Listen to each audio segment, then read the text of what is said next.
I'll always remember 1961. The space race began, the Yankees won the World Series, and that's the year the construction boom came to our neighborhood.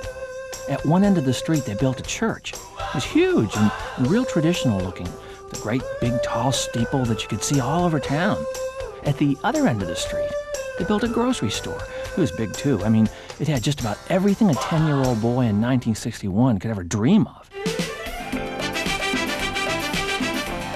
Well, a lot can happen in 12 years.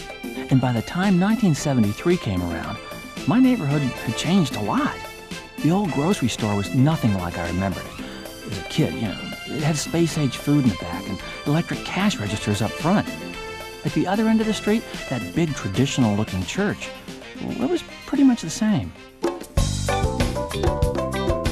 By 1984, pretty much everybody I knew as a kid had moved out of my neighborhood. Now, there were so many different people living there, and they spoke so many different languages.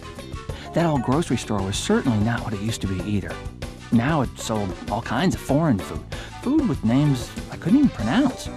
And at the other end of the street, that church with the great big tall steeple, well, things still hadn't changed too much there. Well, my old neighborhood has never stopped changing. Today, young families are moving back in. Kids are playing up and down the street that I used to play on. And as for the grocery store, it's still changing with the neighborhood. Now it seems all you can find on the shelves is health food. I guess it's not been easy, all that change. But it seems like that old grocery store has always been willing to do it if it meant bringing in new business.